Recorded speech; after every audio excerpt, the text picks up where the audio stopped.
Yes, welcome, British Wednesdays. Uh, last. Okay, sorry, I'm so tired. It's 3 a.m. I've got to be up in a few hours. I'm recording this quite early because I will forget to do it later. Busy day. But yeah, so, um, this is a mess already. Okay, favourite HB quote. Um, yes, Kim stole mine. She jumped in very early and she took my favourite quote, which was the Dumbledore one from Deathly Hallows. Um, then Lizzie mentioned my other favourite quote, which is the choices. Yeah, so that's quite annoying. I don't really know any of the quotes apart from this one, which I read on my another vlog project I'm involved in, Only One Take. I read this the other day for that, but I'll read it again for you guys. So sorry if you watch both projects, because that's gonna suck. Anyway, a breeze ruffled the neat hedges of Privet Drive, which lay silent and tidy under the inky sky, the very last place you would expect astonishing things to happen. Harry Potter rolled over inside his blankets without waking up. One small hand closed on the letter beside him and he slept on, not knowing he was special, not knowing he was famous, not knowing he would be woken in a few hours' time by Mrs. Dursley's scream as she opened the front door to put down the milk bottles, nor that he would spend the next few weeks being prodded and pinched by his cousin Dudley. He couldn't know that at this very moment, people meeting in secret all over the country were holding up their glasses and saying in hushed voices, "To Harry Potter, the boy who lived." It's not a quote I first appreciated when I read it. Okay, appreciated when I first read it even.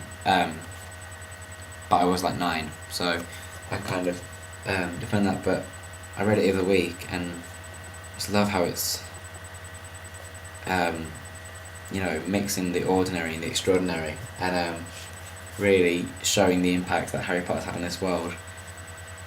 And it's sort of fame that he is burdened with all his life, but will eventually sort of live up to by the end of book 7. So I really liked that. I really appreciated it for what it was. Yeah, so that's probably, yeah, but my favourite was the Dumbledore quote, about happening inside your head and the issues of reality. And when I read Deathly Hallows, I really had to take a moment after that sentence, and I was just so emotional at that point anyway, but it really made me stop and take a breather. And I think it was kind of a wink to the fans as well that, these things aren't real and we appreciate that. I don't think that magic exists in that form anyway, and I don't think that there's a secret community in the world. I think the power of love is a form of magic itself, but the actual wizardry is completely fake, and I know that's in my head, and I know that's the image is evoked by my imagination and J.K. Rowling's imagination. But the friendships I've made through Harry Potter and the connections and the lessons I've learned, they are all real, and that's sort of what it's saying.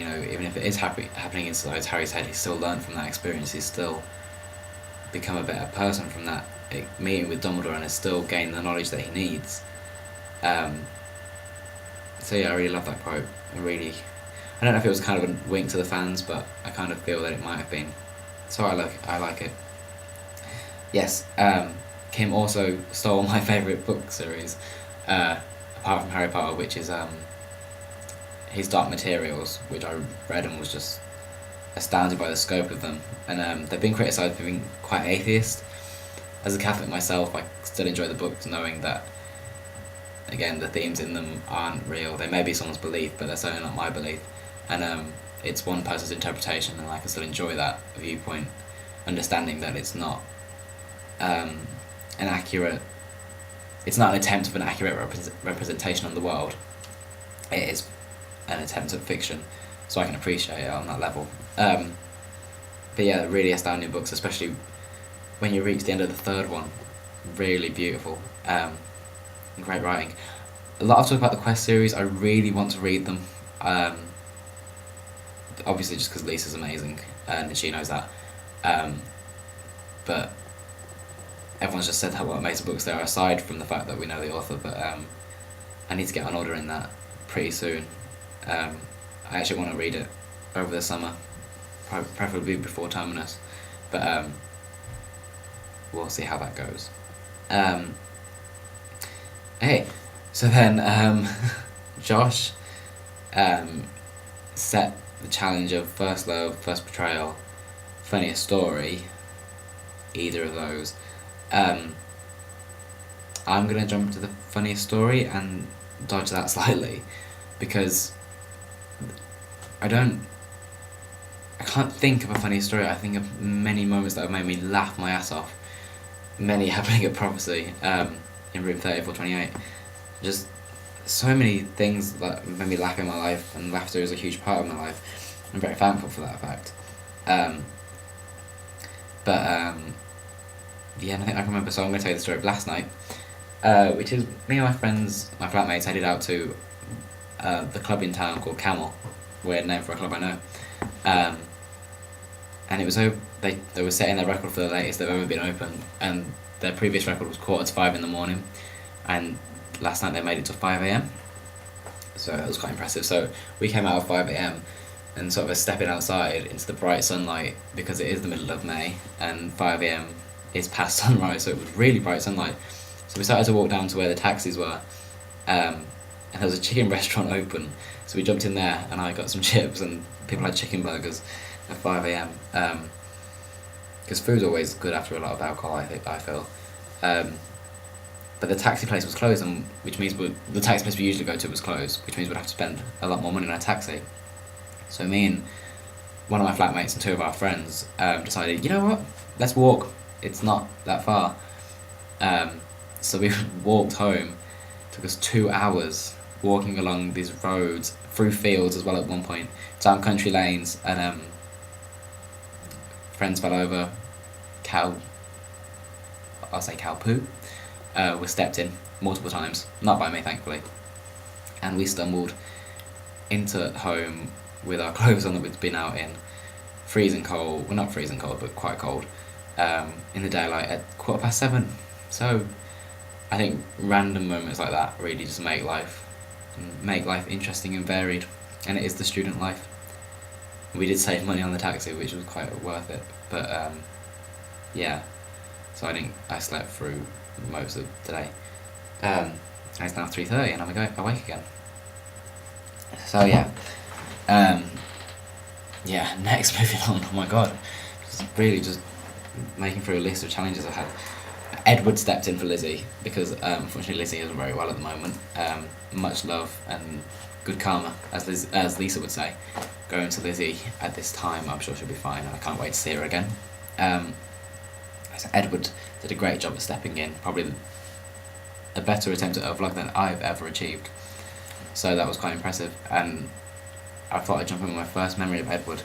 It was really weird because thinking back, probably about 18 months or more, I remember Edward sort of being mentioned here and there from being on podcasts and just in forums. I just remember hearing his name repeatedly over forums and stuff, and sort of him being this infamous figure, this sort of charismatic figure that everyone sort of loved. I never had the opportunity to speak to him, so I just remember knowing of Edward before he probably knew of me, and knowing of Edward without knowing who Edward was. I remember the first time I got a chance to talk to him was in the Skype chat by text, and he was talking to Hope about Phoenix Rising? No, it would have been Lumos in 2006. Oh, long time ago. So it would have been way before 18 months and over 2 years. And they were excited about going, and I was very depressed that I couldn't go. So that was my first talking to Edward. I was just very depressed and saying take loads of photos and all that sort of stuff.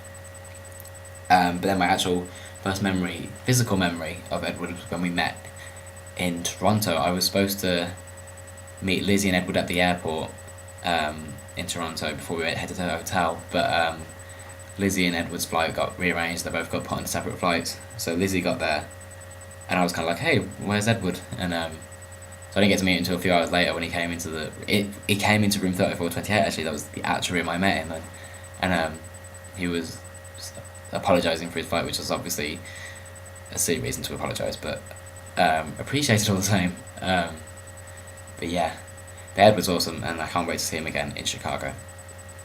I think that's all I have to say. I'm gonna go to bed. hopefully I'll upload this soon. Bye. I need to stop this.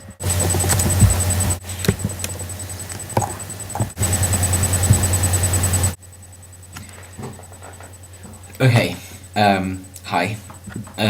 Room 3428. Oh my god, there's a bug. If that comes near me, I'm gonna go insane. Okay.